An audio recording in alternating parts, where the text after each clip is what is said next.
Now, back to the game. Quick recap the score. Naglalaro pa rin ang Team World na may 84 points at Mr. International Philippines na merong 67. Up next, ang Kapampangan na si Sofia at ang taga-Taytay Rizal na si Eric. Let's play round 2.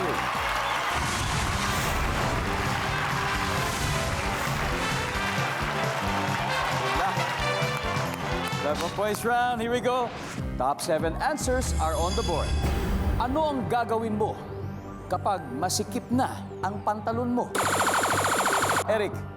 Magpapapayat. Magda-diet. Siyempre. Tama naman. Top answer, Tol. Sayang din naman yan. Sabi ni Eric, magda-diet daw. Pero Sofia, pwede pa, ang dami pa mas mataas. Anong gagawin mo kapag masikip na ang pantalon mo? Paghinga.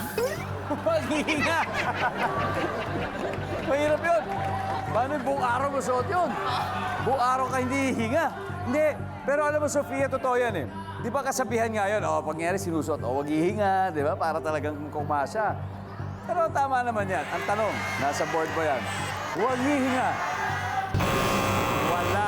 Alright, Eric, pass or play? Tatapangan ko, Kuya Dong. Pass. Oh, ibang strategy. Okay, let's go, Team World. Let's go. Oh, nag-pass sila. Alam na alam ni Andrea to. Okay, Andrea, anong gagawin mo kapag masikip na yung pantalon mo? Ipapa-adjust. Yan, pa-adjust natin. Sayang naman. Survey says... Krishna, ano pang gagawin pag masikip ang pantalon? Mag-CCR.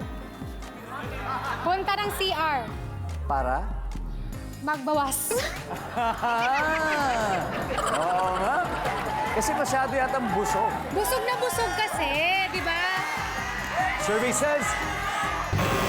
Wala. Jasmine. Jasmine, anong gagawin mo kapag masikip na ang pantalon? Papalitan.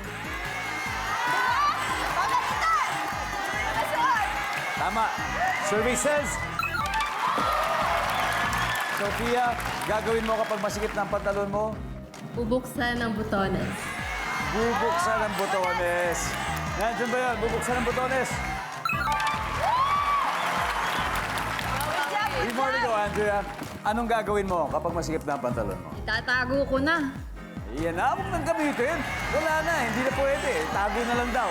Nandiyan ba yan? Ang galing. Grabe mayroon pa tayong first and last. Hindi pa nakukuha. Krishna, ano pa kaya to? Anong gagawin mo pag masikip na ang pantalon mo? Tapon ko na. Tatapon! Survey says... Wala. Jasmine, one more chance. Anong gagawin mo pag masikip na pantalon mo? Hindi na kasi sa'yo. Magbebel. Masikip nga eh. Hindi mo na siya isasara. Masikip na nga. na lang. Okay. Tignan nyo talaga. Nandiyan ba yung magbe-belt? Wala. Guys, 1 and 7 nandiyan pa. Marcos, ano kaya to? Kuya Dong, ipamimigay po. Pamimigay. Gagawin mo pag masikip na ang pantalon mo. Ipapamigay ko din, Kuya Dong. Pamimigay din, Matt. Ipapamigay ko rin. Marvin. Ipapamigay ko din.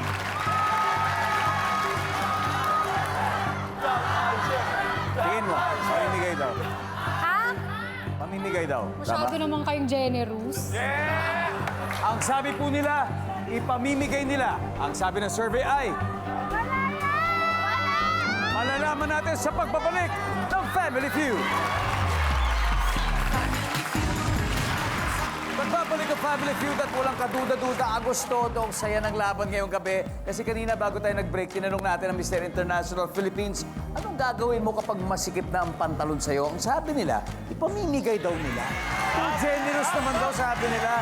Pag tama ang sagot nila, masistil nila ang puntos na naipon ng Team World. Kaya tignan natin, ano ba ang totoong sagot dyan? Survey says...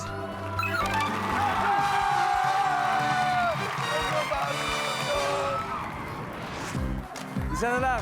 Let's see kung ano pa hindi nahula. Number 7, please. 70. Talagang yung dalawa eh. Recap tayo ng score bago mag-final round.